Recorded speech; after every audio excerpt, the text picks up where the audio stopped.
The United States and its allies have begun to face the consequences of their unconditional support for the Israeli war in the Gaza Strip and recent provocations against the so-called Axis of Resistance, which is led by Iran.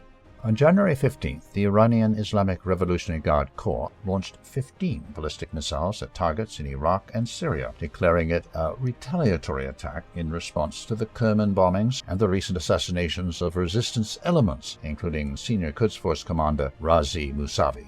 The strikes on Iraq targeted Erbil City, the capital of the northern autonomous region of Kurdistan and a key hub of U.S. influence in the Middle East. An alleged base of Israeli intelligence and gatherings of anti-Iran terrorist groups was hit, according to the IRGC.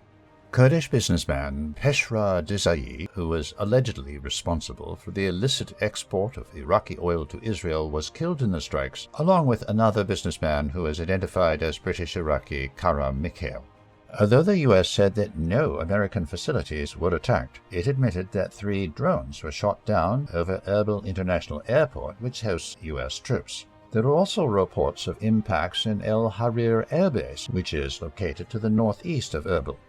In Syria, the IRGC attacked targets of al-Qaeda-affiliated Hayat Tahrir el-Sham and the Turkestan Islamic Party in the northwestern region of Greater Idlib.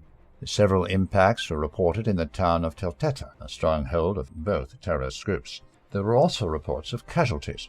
On January 16th, the IRGC launched another wave of strikes, this time targeting positions of the terrorist-designated Jaish-el-Adl in the southwestern Pakistani province of Balochistan.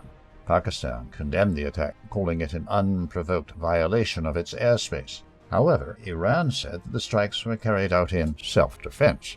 Iran's retaliatory strikes coincided with a new wave of attacks by the Houthis in Yemen, another member of the Axis of Resistance.